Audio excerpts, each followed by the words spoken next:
Hey, happy Tuesday, everyone. It's Meredith. I'm here with our message for the 20th of September, 2022. Thank you for your emails and your inquiries. I needed to apparently take a little break from the channel.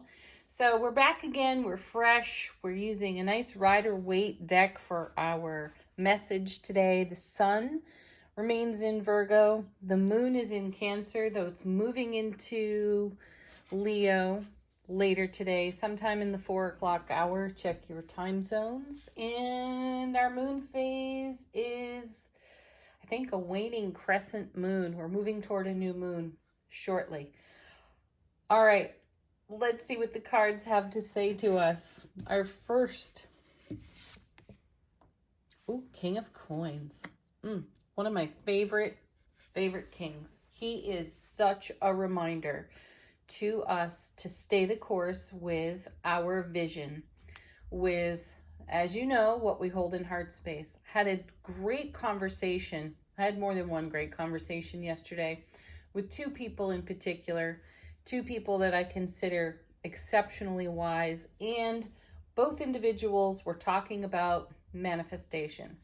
One of the two was speaking on how frustrating the process can be when there is no obvious sign, no obvious evidence that what we energetically are investing in is showing promise. So we had a whole conversation about this fake it till you make it. I've changed that around for myself to have faith, faith it until you make it. Because the whole fake it part, every cell in your being knows what's fake. Faith, though, it's something we take leaps with all the time. I know. Is it just a psychological trick of the mind to change it around like that? Perhaps. Though consider it, and this I feel is why the king is here. He is not emotionally swayed by his ego. And this is what I love about him. He is steadfast. He is resolute. He is divine masculine energy in action, in motion. He is actively manifesting right where he sits on that card. What does that say to us? It says that we don't need to do anything super friggin' special to bring our dreams to life. Another conversation yesterday, I got a bit of a tune-up and a reminder of where I was focusing, where I was perhaps putting energy into the present moment in a way that is just not useful. As a matter of fact, could create obstacle, could create delay in terms of what I want to create. So what does all this mean, and why am I sharing that with you? Because our thoughts are powerful. They have the ability to inspire us or defeat us. And where are you? Where are you in your thought process? How are you nurturing yourself first and foremost, and the visions that you hold for your life experience? It's a topic that we're on a lot about here on the channel, and having the King of Coins pop right out first card in the reading is significant. So he is the father of the material. And what is manifestation for so many of us? It is the third dimensional physical interpretation of a frequency we desire to maintain and thrive at. That's what the king is doing right there. He's right here. He's right now. He is fully connected to all that's in his heart, all that's in his thoughts. He creates a ripple effect that becomes a wave that is a conversation with the divine all, the divine frequency of loving all. And it is from this communication, relationship, connection that this king creates all in his realm. And we can take that same posture, recognizing that we are energetic, soulful beings and that we are truly unlimited. And perhaps we could be tapping our blessings and our gifts a little bit more and listening to the ego a little bit less. Okay, next. Yeah. 2 cards coming out together here. Temperance and the Seven of Swords. Could there be 2 better cards to demonstrate exactly what these cards, or what I'm inspired to say through the King of Coins and through these other conversations that I've recently had with 2 really wise people in my world? Probably not. So Temperance, you could see Temperance, if you will, as the divine loving all in creation, with everything we're investing, actively investing through the King of Coins. And what's this but the 7 of Swords? The 7, all 7s in tarot are about creating heaven on earth. And the 7 of Swords is a card that has us looking back at anything that we've left on the table that would sabotage what's now, what is now in creation. So this card gives us a great opportunity. Most people cringe when they see the 7 of Swords. They know it as a card called the Thief in tarot. And then there is a fear factor, thank you ego, that rises up for so many people on the 7 of Swords because of its stereotypical meaning. This is more a question of, how are you robbing yourself of your now? Where are you? Are you looking back? Are you living out of your past history, making a wild assumption that your past is going to dictate your now and your future? If that's the case, this is what you've left on the table. This is what you're looking at. And this is what requires your unconditional loving kindness and compassion to heal that into wholeness so that you can receive the fullness of what you've been nurturing. Next. Yeah. How perfect. There's the Tower. Now, this character is staring back at the Tower. This is another beautiful demonstration of, hey, let's take a great look at what happened way back when, and let's decide right now to invest this fear in my current dream. When said like that, it's ridiculous, isn't it? And we're like, no, I'm not doing that. Yeah, check it out. Check it out for yourself. The ego is tricky. So there's the Tower, and that is a bold presentation of the potentiality of fear. Let's look at it in another way, though. Excuse me. In the interest of creating heaven on earth, we tore down a tower. We've torn down many towers. And this is yet another stereotypical card in tarot that people cringe and fear over. When we turn this card over, what shocking, unexpected thing is about to happen in my world? Oh no, I need to secure myself. I need to make sure I am safe. I need to reassure my ego not to freak out. Meanwhile, the alchemy of your dream vision is in creation. And this pause for the freak out is energy not at all invested in the creation. It's instead invested in why we are scaring ourselves out of allowing. Whoa. All right. Next.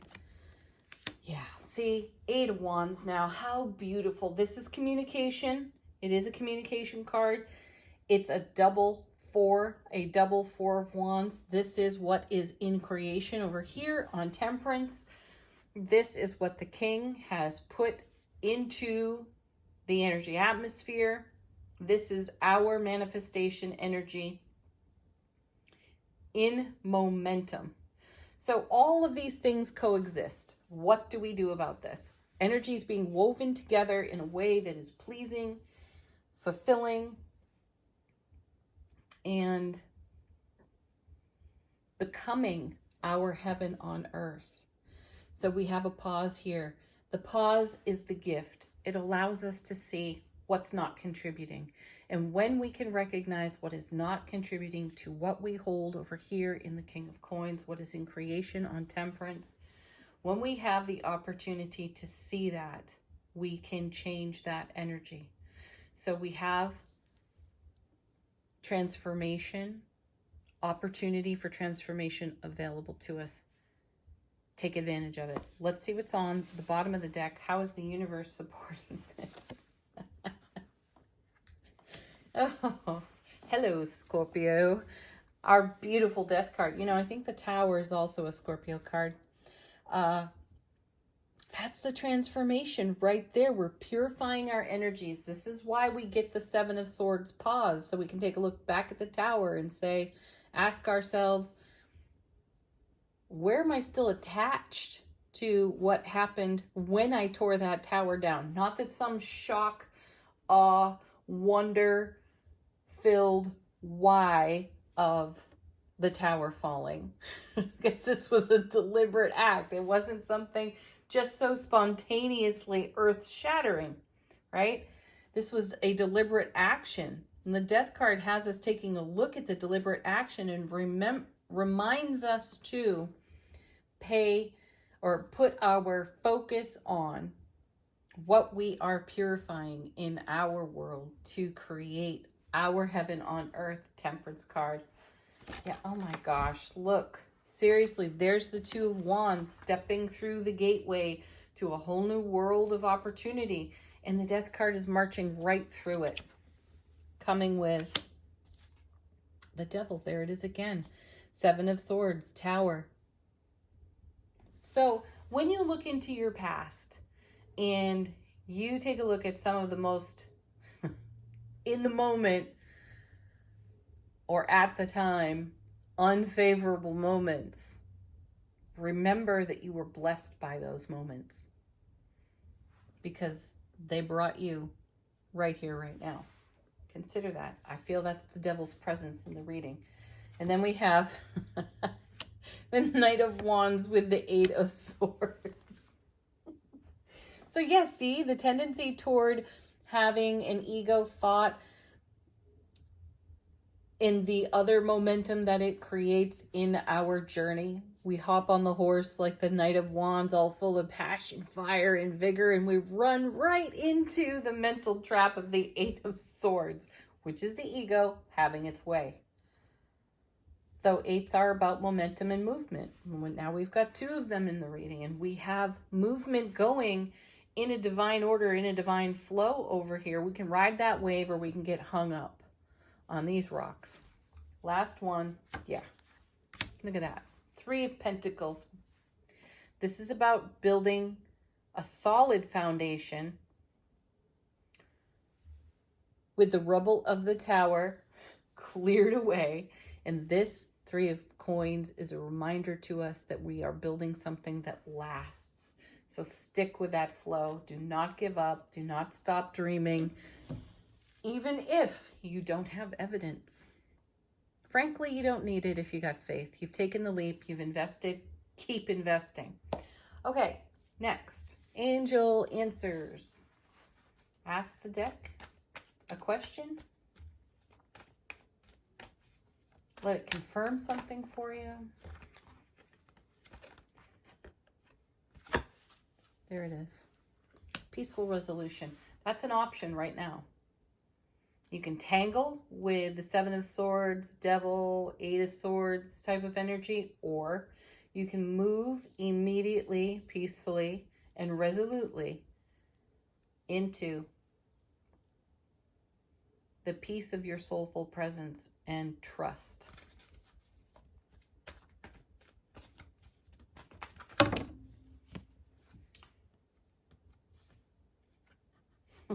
Perfect. Emphatic no. There's something better. And romance just fell out of the deck onto the table. So what are we saying no emphatically to? This old Seven of Swords, Tower, Devil story from long ago. Again, embrace it as a gift. and invest the gift in the now, rather than going off on this flight of fancy into all the reasons why your ego says you should not do what. Okay, that's that. Last card from the Elemental Oracle. How is our soulful presence speaking with our waking consciousness? We have, this is fantastic. Volcanoes, power. That's what's going on behind the scenes. This is what you don't have evidence for. It's the eruption of, the fulfillment of, as it bursts forth to life on your foundation, every dream you're holding, nurturing, and investing in. Beautiful, beautiful conclusion to the reading there. Have an amazing day. Peace to you. Namaste.